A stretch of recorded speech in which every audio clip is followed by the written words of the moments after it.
Bonjour, bienvenue dans une comédie française pour la rentrée. Toujours nos mêmes invités, nos amis que vous connaissez bien.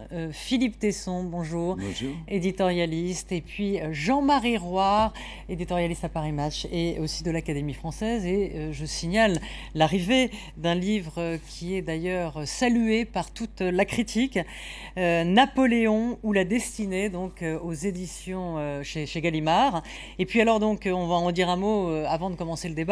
Mais c'est un Napoléon que vous allez chercher derrière le rideau de l'histoire, dans le fond, ou un Napoléon méconnu, dont on apprend qu'il croit à la destinée, aux signes, qu'il croit aux phénomènes surnaturels. Totalement un Napoléon méconnu. En deux mots, et puis après... C'est un Napoléon vu à travers le prisme de l'échec. Voilà. Parce qu'on a beaucoup insisté sur les victoires, sur les batailles. Et puis, moi, j'ai essayé de voir à quel point cette destinée était tissé par les échecs. Et ce qui faisait sa valeur, c'est sa faculté à surmonter l'échec. Un petit mot, Philippe, non vous avez aimé le livre de Jean-Marie ? Oh bah oui, moi j'ai adoré. Enfin, c'est vrai que c'est pas très objectif parce que j'aime beaucoup Jean-Marie, mais quand même, mais si j'aime Jean-Marie, c'est qu'il est digne d'être aimé. Et si j'aime le livre, c'est que le livre est digne d'être aimé, indépendamment de son auteur. Non, j'ai adoré ce livre. J'aime beaucoup les livres d'histoire écrits par des écrivains, à condition qu'ils soient nourris d'un savoir historique, ce qui est le cas. C'est vraiment un livre d'écrivain, c'est presque un roman, il est plein de sincérité, plein de vie, il est plein de fougue, il est plein de jeunesse, car c'est merveilleux, vous le savez, je ne sais pas si à travers l'écran, la jeunesse, la fougue, la sincérité, l'élan de Jean-Marie apparaît. J'espère en tout cas. Mais la rentrée commence bien pour vous, Jean-Marie, c'est que ça va se gâter, attention. Tout ça, c'est dans le livre. Tout ça, c'est dans le livre. Bon, merci. Alors, on parlait d'échec avec Napoléon, puisque vous vous intéressez à l'échec. Alors, est-ce que François Hollande est en train d'échouer pour sa rentrée quand on voit objectivement la une des magazines, ne rigolez pas Philippe. Non, mais attendez, Napoléon, François Hollande, c'est vraiment... On tombe de haut. Je fais une transition, ne jouez pas sur les mots. Le Nouvel Obs sont-ils nuls, en parlant du gouvernement Hollande? Marianne, Hollande, secoue-toi, il y a le feu. Et l'Express, et si Sarkozy avait eu raison? Ça, c'est la meilleure.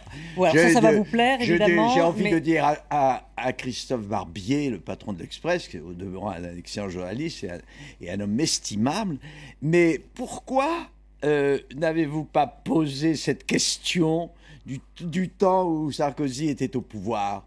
Pourquoi pourquoi n'avez-vous jamais... Non, mais vous voyez ce que je veux dire. Car jamais nos confrères, la plupart de nos confrères, même parmi les plus éminents, n'ont émis le moindre doute sur l'incompétence supposée de Sarkozy.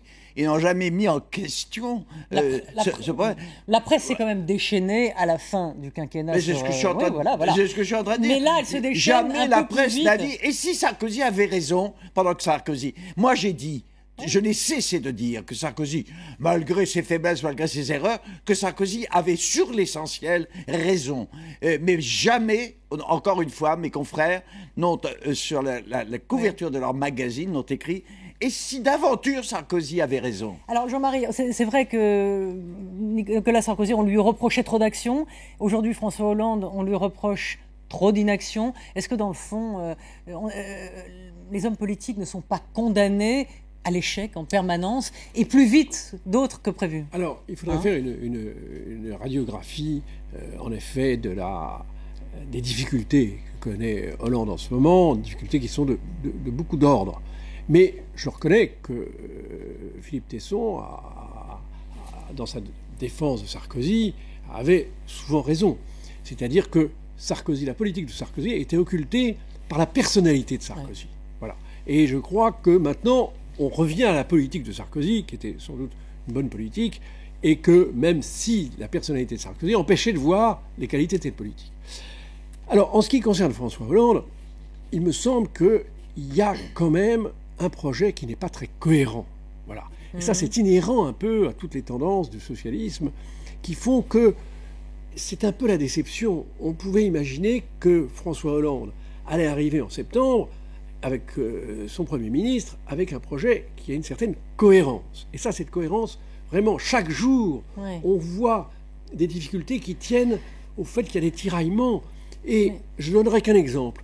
Les attaques contre Peugeot en juin, et subitement, pour les obsèques de Patrick Ricard, qui était un homme tout à fait éminent, remarquable, un grand entrepreneur, un homme génial, un génie, vous aviez 2 ministres à son enterrement, vous aviez 11 ministres au CNPF, donc on voit qu'il y a complètement une modification. Et je dois dire qu'il y a aussi un autre problème, c'est que peut-être d'ailleurs qui est lié au fait qu'il n'y a pas beaucoup de cohérence, c'est que la personnalité même de François Hollande n'attire pas la lumière. C'est-à-dire que, étrangement, la lumière maintenant s'est projetée sur Valls, qui fait une politique qui est le contraire de celle que prônent les socialistes. Et il est applaudi dans le camp des socialistes eux-mêmes. Alors c'est un peu compliqué, je crois que ça pose vraiment beaucoup de problèmes.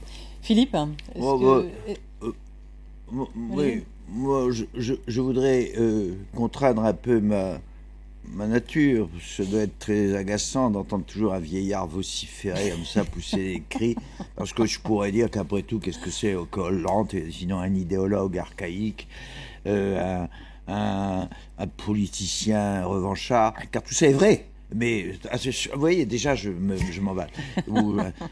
Emballez-vous. Un démagogue, bon, enfin bref, chose qui m'emplissent de colère, d'amertume, non seulement sur le personnel politique français, mais aussi sur la naïveté, sur la frivolité des Français. Car c'est vrai, c'est tellement frivole cette couverture de l'Express. Et si Sarkozy avait eu raison, enfin ça dit tout, quoi. Bon bref, mais je me calme. Je voudrais me calmer et non vous dire. Attendez, une question. Est-ce que vous ne voyez pas que ça tient à la frivolité même des Français tout au long de leur histoire? Parce qu'au fond, c'est des gens qui ont énormément changé, qui changent, bien sûr, qui ont une vision de la politique. Non, mais enfin, excuse-moi, c'est pas parce que tout au long de leur histoire, les Français ont été comme ça, qu'aujourd'hui, je peux me résigner. Après tout, je suis mon contemporain, n'est-ce pas? Alors, peu m'importe. Pour une fois, si vous voulez, on abandonne l'histoire. Et on parle d'aujourd'hui. On parle des problèmes d'aujourd'hui. Parce que c'est drôle, comme vous dérivez toujours sur l'histoire, etc. Cessons de faire des analyses. À bas la culture, d'une certaine façon. Voyons la réalité. Et je me calme et je me dis que... Non, mais ça permet de prendre de la hauteur. Oui, mais enfin... Non, mais de la hauteur... Écoutez, d'abord, à quelle hauteur suis-je? Je parle pas pour vous. À quelle hauteur suis-je? Vous êtes à la hauteur de Napoléon, moi je suis à la hauteur de Sarkozy et de Hollande. Je vous répète, je me fais de contemporain de mon époque. Je dis que ce qui est épouvantable chez Hollande, c'est, s'agissant d'un homme cultivé, expert, avisé, mais qu'est-ce que ça veut dire d'abord? Qu'est-ce que c'est qu'une formation aujourd'hui en France? Qu'est-ce que c'est que les élites? Enfin, quand je pense que ce type sort de la Cour des comptes, il était conseiller à la Cour des comptes, il a fait l'ENA, il a fait HEC. Enfin, vous voyez pas ce bagage? Tout ça pourquoi? Pour nier complètement, pour être complètement étranger à la réalité des choses.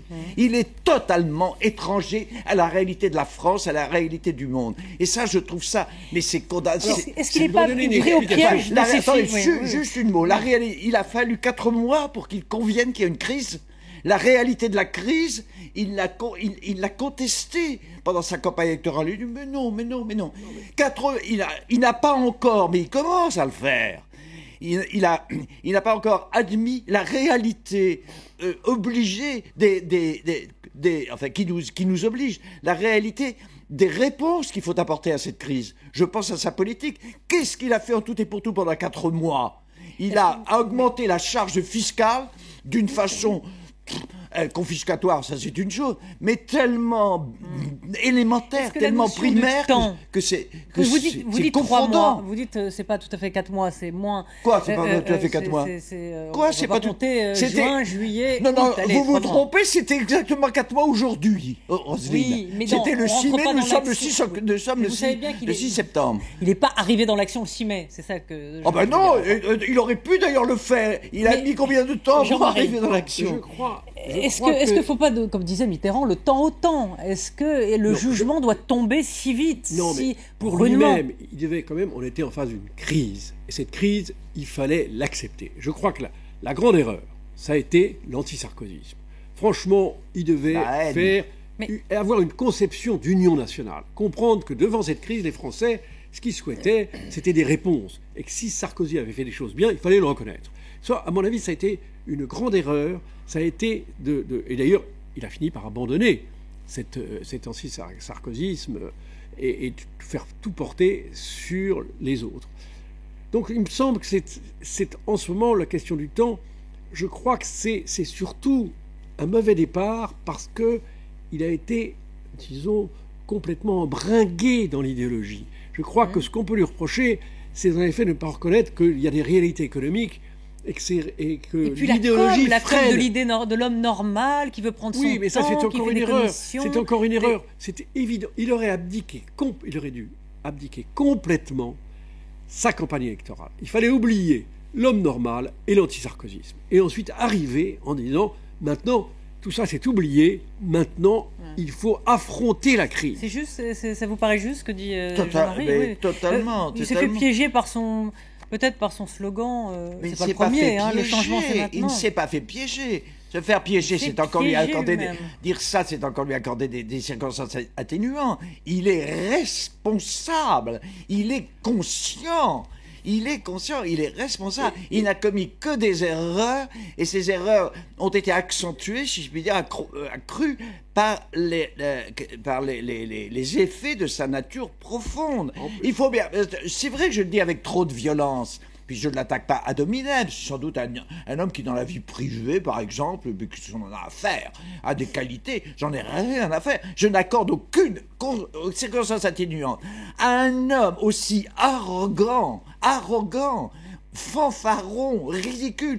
Mais est-ce que vous êtes d'accord sur l'idéologie, ce que dit Jean-Marie? Je suis d'accord avec tout ce que vient de dire. Simplement, je le dis avec plus de violence, parce que je trouve que la modération et l'État, dont vraiment la France aujourd'hui doit faire l'économie et le sacrifice. Il ne faut plus. Cette modération nous a coûté cher.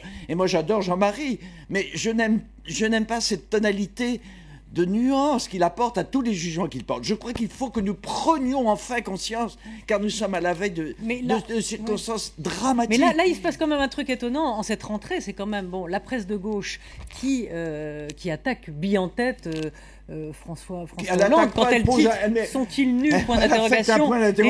Les dessous d'une rentrée ratée, excusez-moi, c'est pas très amène. Ils sont nuls, c'est pas « sont-ils nuls ?» Je pense qu'il va y avoir une prise de conscience, et il est en train d'avoir une prise de conscience, d'abord en reconnaissant la crise. Alors évidemment, ce qu'on vient d'apprendre ces jours-ci, c'est sur les logements sociaux, on tourne le dos, vraiment. Autant il fallait pousser les gens à accéder à la propriété. Mais qu'est-ce que c'est que les logements sociaux? C'est encore l'État qui va payer. C'était effrayant quand on se dit qu'on avait essayé, vous vous rendez compte, les prélèvements qui vont avoir lieu, les impôts qui vont... Ça va, je crains terriblement une révolte de la classe moyenne.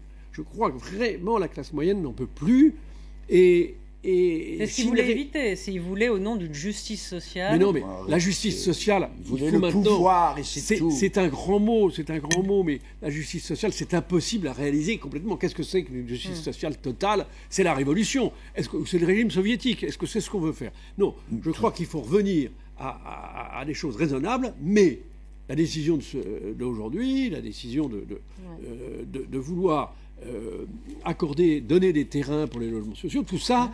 Non, sur les logements sociaux, c'est autre chose qu'il faut dire. C'est vrai qu'il y avait une loi, cette loi n'a jamais été respectée. Elle était de bonne intention, cette loi, même quand les socialistes étaient au pouvoir. Je voudrais juste terminer sur une chose. Très court. Il a raison sur la justice sociale. Enfin, les mots, la logorée verbale, les concepts, ce que j'appelle la démagogie. J'ai entendu Hollande dire il y a peu de temps, toute nation, ouvrez les guillemets, toute nation doit avoir une âme, virgule, l'âme de la France, c'est l'égalité. Point d'interrogation. Vraiment, je trouve ça... Je vous laisse méditer cette phrase. Je dois dire que c'est vrai qu'on est quand même loin. Quand Hollande avait dit il faut réenchanter le roman national, c'est vrai que c'est pas... Il faudrait commencer le roman. Merci à tous les deux. Vous étiez pour une fois un petit peu d'accord. Merci. On se retrouve la semaine prochaine. Je rappelle le titre de votre livre, donc Jean-Marie Roire, Napoléon ou la destinée chez Gallimard. Et puis Philippe Tisson, on vous lit aussi dans votre éditorial du Point chaque semaine. On vous écoute sur Radio Classique, puis on vous voit un peu partout. Et bien sûr sur France 24. Merci, et bonne rentrée à vous tous et à très vite.